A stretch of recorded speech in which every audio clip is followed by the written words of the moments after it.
Night Show. Night Show. Night Show. Night Show. Hey, hey, hey.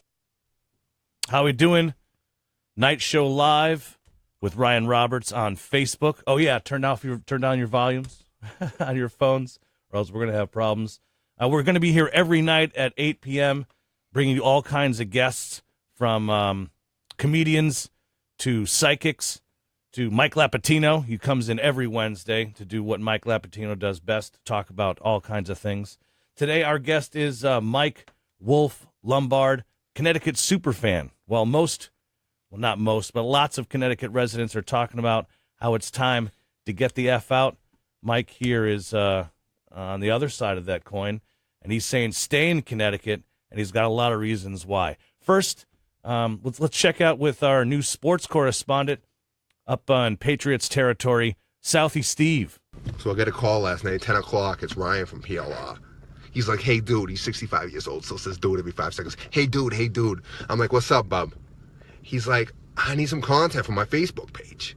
I'm pretty sure he makes like $13,000 a year. So I was like, hey, bub, how can I help you out? Bub, I'll tell you what motivates me every morning. You know Chris Hogan, our receiver? Yeah, he played lacrosse or like field hockey, one of those fruit sports in college. Now look at him. He's catching bombs from Tom Brady, has a Super Bowl ring. Yeah, Tom Brady, I knew him before he was writing books about avocados and shit. 6th round. He looked like he worked at the post office, 6th round. Backed up from Bledsoe. Don't forget, Bledsoe was an all-star. And now look at him. 5 Super Bowl rings, bub. Banging a supermodel. You can achieve your dreams. Look at Michael Sam, one of those $3 bills. I know you can't call him that anymore. One of those gay Americans, the Homo sapiens, whatever. He got drafted, bub. Making out his boyfriend with the cupcake. You remember?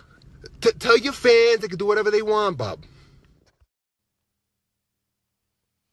Southie Steve, very Patriots centric sports report, but that's what we get from Southie Steve. It's Patriots and Red Sox, so that's what we can expect. Tonight, our guest, Mike Wolf Lombard. How we doing, Mike? Good. How we doing, Ryan? Fantastic. And, of course, as usual... Yeah, I was going to say, what about me? I'm doing good.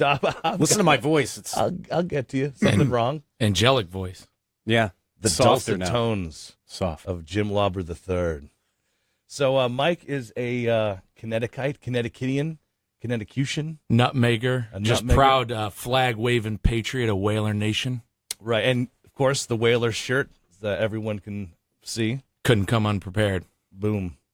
So, like I said in the introduction, a lot of people are talking about how Connecticut is not the place to be, and you have a alternate opinion. I do have an alternate opinion. However, I do... the thing is, I know why people want to leave, whether it's the weather or the taxes and things like that. And there's always an argument for that. The thing is with me is, if I had the opportunity to leave, would I take it? Sure. It had to be the right opportunity. Have to be the right opportunity for my girlfriend and everything like that. I'd have to jive with my family. But the thing is, I don't have that opportunity, and I don't see it in the future. I don't see it coming anytime soon. There's no opportunities falling on my lap. I'm not getting phone calls from Florida, to come down there, to come work for some sick job. So I don't have that choice. So I'm left with 2 choices now.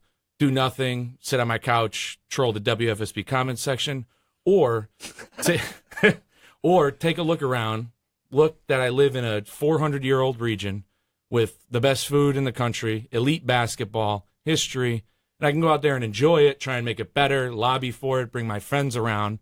So I can either choose to have fun or choose to not have fun. So you're choosing not to bitch. Exactly. You're choosing to stay here and make the best of it. Yeah. I'm starting to notice that, too, is that a lot of people are bitching, but nobody's doing anything about it. Only thing they're doing, they're sitting in the Hartford Courant's comments section, drawing their swords with me. I've done 2 tours in the comments section already. Right. Why the Whalers? What do you think is the Whalers going to be the savior of Connecticut? At this point, I think the Whaler brand and an NHL return to Hartford and to Connecticut is something that could save the state. We are at a point where Connecticut is at a point where if you build it, they will come. We saw that with the Yard Goats this summer. And the Yard Goats were steeped in controversy with the stadium and all this stuff. And if you read all the articles, there were a lot of people who said bad things. And even Luke Mayor Bronin himself was disagreeing with the Yard Goats because it was something Pedro Segura did before he wanted to bring in. And then all of a sudden, the Yard Goats come in, 41 home game sellouts. And obviously it's a first season, and people were really looking forward to it. But they brought the Whaler brand. They brought the blue and green. They paid homage. But at the same time, even though they had that first season luck with all the sellouts, at the same time, at the summertime in Connecticut, you're competing with the Red Sox, the Yankees, the Mets, Six Flags New England, the Beach, Rhode Island. You're competing with every other avenue for activity with your family and friends. And, a lot of them decided to spend those weekends or their time after work at Dunkin' Donuts Park. So we were talking about before how Connecticut seems to be at an identity crisis, where the Boston Red Sox, are you a Boston fan or a Yankee fan? It's not like when you live in Wisconsin, you like Green Bay, pretty much, if you grew up in Wisconsin. Here, it's Red Sox, it's the Giants, it's the Patriots. There's no one sort of team that brings us all together. I felt like the Whalers did that back in the day. I did more Boy Scout trips to see the Whalers games, and it was good times. But do you think that Connecticut could support a professional team? I mean, when it comes to supporting a team, that's one thing I do lobby for, because people will always bring up this myth that the Whalers were never supported. That's been debunked by a lot of my friends who have done a lot of research into this matter. And you're starting to see that evidence come through now with the internet and more data. You're seeing people start to show up for UConn hockey. So, I mean, when it comes to supporting a team, you started the conversation off immediately by talking about Green Bay. The Hartford Whalers were the Green Bay of hockey. And that showed in the 80s when the Bruins struggled. That showed all the way up until the team, packed up in 97. But I mean, just looking at some stats so the Hartford Metro is referred to as New England's knowledge corridor, mainly because of the universities that are in the area, from New Haven to Springfield, and the young workforce, and just the history of the Hartford area. And the Hartford Metro itself, the knowledge corridor, has a market larger than 15 of current NHL markets. They're larger than Pittsburgh, Charlotte, Baltimore, and they have almost the same population as Denver and St. Louis. So, I mean... So what's the problem? What's the problem right now? So the only thing, and this is something people don't seem to realize, is the only thing holding the NHL back at the moment is the XL Center. It's not the seating by any means. Yeah, we can use a few more seats, but it is the building itself. If the building had been revamped and given the $250 million renovation that Governor Malloy had wanted to do, you're opening the door for an NHL franchise. It's a big part of the reason why the Whalers left in the 90s was Governor Rowland, didn't want to put this money towards the Civic Center when the owner, Peter Karmanos, wanted to do that. Rowland didn't want to do that. We see what happened. A year after the Whalers left, what did Rowland want to do? He tries to lobby to Kraft to get the Patriots here. Because a year after the Whalers left Hartford, City of Hartford lost $76 million. Inflation, that's $101 million. Do you think the City of Hartford could use $101 million? Nah. I think so. Nah, probably not. I think so. So Robert says, did you get your license plate yet? We were just talking about that beforehand. We were talking about the license plate yet. Well, obviously I don't have the plate yet, but obviously that's something that, I had heard from a couple of my friends that you can order the plates now. It's something you probably won't maybe see until spring because they need a certain amount of orders to make it. But the license plates, like I said, most of the money goes to Connecticut Children's Medical Hospital. Definitely I think a lot of people didn't know that. Yeah, I don't think it was just well advertised enough. I think it kind of, fell on some deaf ears. But yeah, if you go on the DMV website and get the Whalers vanity plates, I think it's like 75 or 80% of that money goes towards the Connecticut Children's Medical Hospital. We got Brian Shellnut again. We got no money to build, and they wasted it all on CT Fast Track. But in my opinion, 7 million passengers, by the way. Think if we did have the Whalers back, how crucial that would be. I mean, I know money gets misappropriated. I realize that. But CT Fast Track specifically, if we did have the Whalers back, can you imagine? Well, the CT Fast Track is actually a big proponent in lobbying to people like Amazon for their new headquarters and for a professional team. Having that kind of, transportation and public transportation around your cities is what's going to make your cities more attractive. These are what the cities like, Austin and Nashville and Denver, these are what these cities are doing. They're putting, their resources into this sort of, they're pulling their resources into this sort of technology and resource for the people and the working class around there because they're the ones who use it. And people, sit here and bicker about CT Fast Track, but seriously, over 7 million passengers since it's been around, and people say it's not working. I mean, there's people who work in, there's lawyers and, higher, wealthier people are using CT Fast Track. Right. So everybody from all walks of life are using this great resource that is going to be what's needed to lobby to keep and, attain a young workforce in our cities. And you made a comment once. We had a conversation not too long ago about how, these companies aren't leaving to escape the taxes. They're going to find the talent.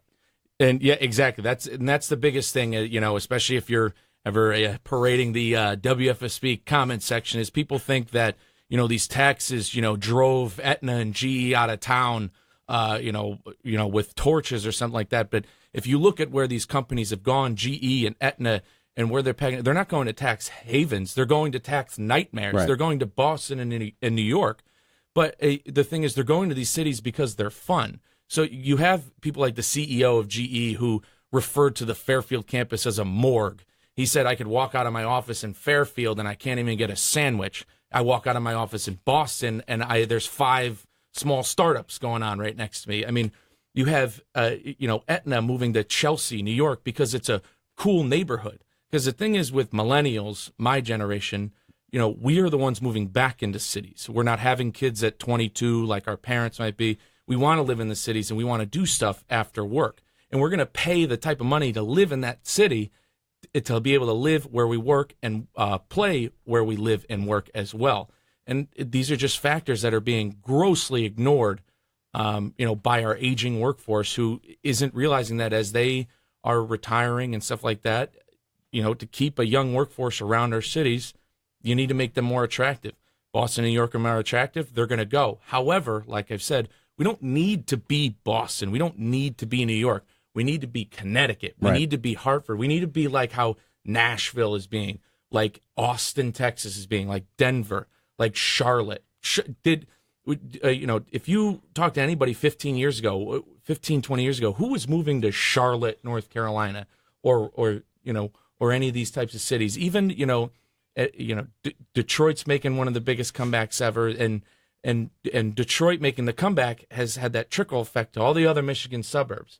That's the same thing that can happen with Hartford. If Hartford's able to thrive again, you're going to see our cities like Waterbury and New London, start to come back up and also thrive. We talked about the identity crisis, but what is Connecticut? Like, what is Connecticut? When you think of, if you said move to Charlotte, I could think of the South. It's the South. I could think of Savannah, Atlanta. It has these very sort of iconic things. That has iconic cuisine. And you said, there is a lot of food here, but it's all from elsewhere. You know what I mean? Like, we still have Yankee pot roast. The best pizza. And the best pizza, that's true. But when you say, what is Connecticut? Mm-hmm. Why would people identify with this here? Is it just a suburb of New York City? Is it just a suburb of Boston? I think it's been a drive-through state to go from New York to Boston for a really long time. And I think that if we created identity, and that's sort of where the Whalers come in, we don't have anything that's ours except for a casino, a couple casinos, and the shore. But really, there's nothing. That's always been my issue, What's in Connecticut? Where are you from, Connecticut? What's there? Things. Sikorsky Blackhawks. Yeah. But and the one thing I hear, too, to your point about, people move to Austin, people move to Charlotte, the same people that are saying, the Whalers is a lost cause are the same people that say, well, they all moved to those places because there's pro sports. So it's like, you got to pick one. Exactly. It's like, the Whalers are a lost cause. look where everyone moved to. Right. They probably moved to where there's a pro sports team or several. Right. Are you not putting the two and two together? They got to pick an argument. Thanks for tuning in to the Night Show Live with Ryan Roberts, and my producer, as always, Jim Lauber. We're here tonight with Mike Wolf Lombard. Let's go to some comments here. Please like, share, comment. We're going to be doing this show every night with a different guest, hopefully, at 8 o'clock. Let's see here. Betsy says we need better roads to get to Hartford. Here we go. Russ says it's a high-tax state. That's true. Drea, Mattel, 4 seasons, skiing, beach, hiking, and autumn. So you're right. We do have the benefit of 4 seasons. I'm really not digging the this one right now, but I'm Connecticut, Connecticutian. I don't know. So I'm used to it. Mike, Mary McLaughlin says, Mike, make Connecticut great again. That's my Aunt Mary. And Chad says Connecticut is a huge mess. So people are commenting. Please ask if you have a question. Very knowledgeable Mike Wolf. Let's take a quick little break from our sponsor. You are watching The Night Show Live with your host, Ryan Roberts. Sponsored by Weed. The reason you're in sweatpants all day. Weed, created by God. Got to pay the bills, right? So we're back with Mike. Let's talk about the Whaler guys. Oh, my friends. Your friends, the Whaler guys. I hope they're watching. They're part of the reason, why I'm as gung-ho as I am. They're my friends Pete and Jerry. They have a show on Hartford Public Access called The Whaler Guys. They have a Facebook page. Encourage everyone to go like it. It's called The Whalers Brigade. It talks about Connecticut sports and any kind of Hartford hockey news or Hartford hockey history. At the same time, what do you want to know? So bringing Hartford hockey back, the Whalers specifically, is a thing. Like there's a boosters, you said, like a booster club. The Hartford Whalers Booster Club is they're still a booster club. They go to NHL events. They're the only one of the defunct teams, like when with the Nordiques and Thrashers. Out of any defunct team, there's still an official NHL booster club for the Whalers. Correct. And how is the headway going? Is there any? Or What about the parade? Remember the parade you guys were in? The St. Patrick's Day parade. Yep, the booster club and a lot of fans march in the St. Patrick's Day parade. It's that's when you really see it come to life. That's what kind of gave me the hope that I knew, a comeback is a real thing. So, do you think there's a chance? If there wasn't a chance, I definitely wouldn't be here right What's now. What's the percentage? What do you think? I think the percentage is 99.9%. I'm if not 100%. There's absolutely no reason why we can't wake up to this idea. I think we were talking about it earlier when I first got here. We are home to elite basketball. We have national championship banners that hang from the Hartford Civic Center. We have sold out that barn for our basketball, let alone our hockey, when we had the greatest hockey players like Gordie Howe on the team. We have elite college basketball. They deserve the elite arena too. And I was mentioning it before about the tournament UConn played years back at Madison Square Garden. They had the most expensive tickets at Madison Square Garden, $500 to see UConn.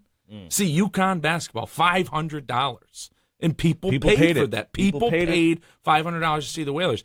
So you're telling me there aren't people out there who would, pay $500 for a, box seat to see the Whalers play the Bruins on a Friday night? So there was a comment from Brian T. Shellnut wanted to know if you were a Malloy fan. I'm not a Malloy fan. And another one, I wanted to know if you're a liberal. I think that was my friend Aaron. No, so do you I'm not think that's? liberal. I mean, isn't this sort of making Connecticut better a bipartisan thing? I mean, like who gives a shit if you or I are a liberal or a conservative or a libertarian or whatever? Like that to me doesn't fucking matter. You know what I mean? Just like you, I was born in this state. I've been all around the world, and I love coming back here. It has a certain, I feel comfortable here, So much of the fact that I moved back to Bristol after moving all over my hometown, Bristol, because I love Connecticut. I really do. And yeah, it's got some issues. Yeah, we got some shitty roads. Yeah, the gov's got to go. Gov does. He's go. going. You know He's what I going. mean? He's going. There's So a right way to do what's what the we- issue? You know what I mean? I eventually want to happen. And yeah, I am a libertarian. You know, most of my friends do know that, but you're absolutely right. This is a bipartisan issue, and even though I do have moral objections to things like income tax. However, Connecticut used to not have an income tax. People need to start facing facts and realize that we can't be the land of steady habits anymore, and that this arguing and bickering and not doing anything is what's killing us. It's what's driving people away from the cities. It's why people can't retire here. It's becoming a problem, and it's only going to get worse if people don't start waking up. Chris Tim Huff wants to know who the stud on the right is. That's Jim. That's my producer, Jim Lombard. My buddy Huff. Oh, I thought it was. I think he has a joint Facebook account with his wife. I thought. Oh, I one of gotcha. those. So Yep. that's his wife posting that you're a hot stud? I have no idea. That's kind of weird. So both of you, U.S. Marines. Oh, yeah. Oh yeah, This guy over here. How did you were telling me the story about how you became a Marine? Oh yeah, great story. It was fall 2007. I was eating a Baconator at Wendy's on Wolcott Road, Wolcott Street in Waterbury, and I was sitting there thinking about applying to colleges. Didn't want to do it. Just wrote my first 10-page paper. Thought it was stupid. Couldn't believe that people want to do this more after they finish high school. And all of a sudden, JR's brother walks in, stud, walks in with the recruiters, got his dress blues on, walks over to me. Got him. First thing he does is not even talk about the Marines. He asked me how I'm doing. So this was Jim's brother. It's my younger his brother. Younger brother, who was a year older than me, went to the same high school, and then we were talking. And last thing he did was "Hey man, if you ever just want to talk to somebody, boom, toss me his recruiter's business card." Next day, I was like, "Yep, I'm 17. You told me I could be the coolest dude on the planet. Duh, sign me up." Right. So you were in Afghanistan? Yeah, I did one deployment in Afghanistan, November 2010 to May 2011. Did you represent the whalers while you were in Afghanistan? Did you? Well, I did in theory actually, because I have a whaler's tattoo on my left calf. So every You're time hardcore, man. Yeah. So every time I thought it was cool because I had a hat. Brings it with him wherever he goes. Yeah. Oh yeah, it's always with me, no matter where you go in the world. Well, man, that's crazy. So, where do you think the future of Connecticut right now, as it stands? What is your vision for the future of Connecticut if things don't if we don't get more money? So if things kind of go the way they're going, and we just kind of rest on the laurels we got, best way, my brother told me this. Best way to describe to Connecticut is we're a knight dying in our armor. And I think what's going to end up happening is if we continue on this same, path, the thing is once you hit, there's only no place to go but up at a certain point. So I think what will eventually happen is Hartford will file for bankruptcy. It'll be historic, just like when Detroit did. It'll be weird because here Hartford is trying to expand. They're opening, they just opened up UConn downtown. They have the Yard Goats. Trinity's opening up a campus down there, but Hartford's going to go bankrupt. And there's nothing you can do to stop it. And then from there, I think is when people are going to start to realize, because there's going to be a large group of people. Not everyone can leave. And I think that's when it's going to start to move up, and maybe people will start waking up to this message that we kind of have to put the swords down and realize, we need to rebuild this state the same way Thomas Hooker and John Davenport did when they came here in the first place. Make the cities fun. Get the young people in the cities. It's the key, and you have to get in. That's the thing, is whether people like it or not. Millennials are going to be the largest, if they already aren't, the largest part of the workforce. And it's a state is just like any other small business. You have to be competitive. And how do you make New Haven and Hartford compete with New York and Boston? It's simple. Make yourself New Haven and Hartford. Kevin Gorlaski says Wolf versus Oprah 2020.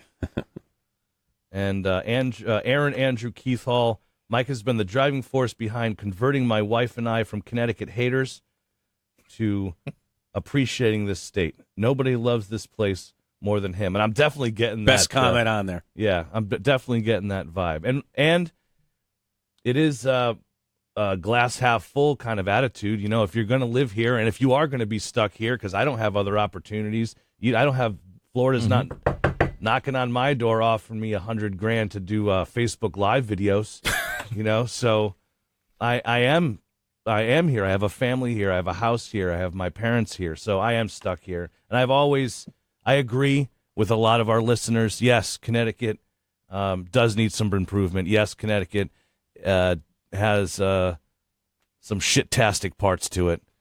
But I believe that it's going to get better. I love this state. And I'm glad there's people like you and that are out here promoting it, you know. And I just try and I try and have that mentality that those people from Texas have. You know, you always meet Lone somebody. Star State, that's right. You always meet somebody from Texas, you know, about and they're don't mess with Texas. Don't man. mess them. And I try and I just try and emulate that. And I feel like you don't want to secede from the United States or anything.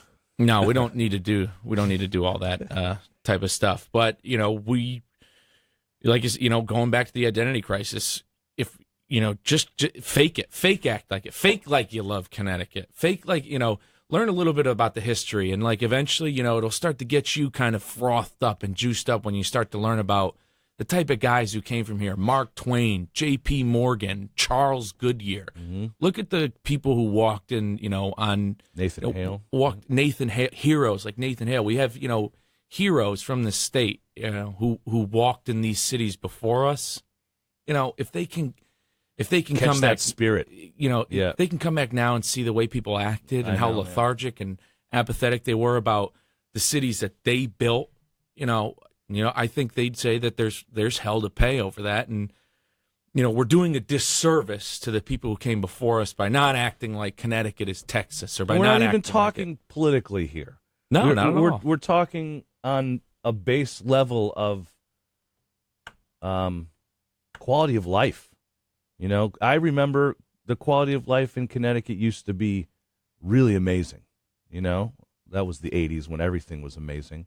Whalers were here. The Whalers, that's right. The Whalers were here, man. Maybe that's the whole key. Bring the Whalers back. I think, too, that legalize weed. The shitting on Connecticut thing, I think, is contagious, too, because I hear a group of people bitch about Connecticut, and then more people do, and then I think it gets to the point where people don't know why. It's just kind of contagious. Yeah, they don't know what they're complaining about anymore. Exactly. They're just, all my friends don't like it, so, must suck. Right.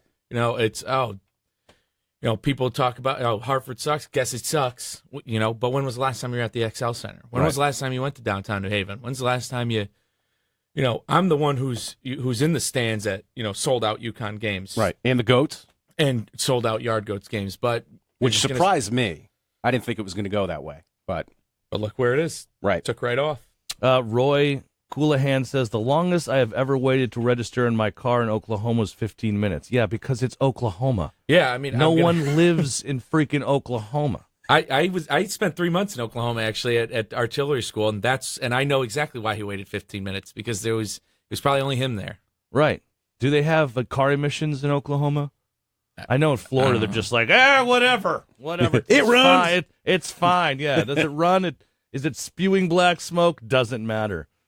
All right, let's go to a couple more comments, and then we're going to wrap it up. But thank you for liking. Thank you for commenting. Thank you for sharing. Mike Lombard, Connecticut superfan, is with us.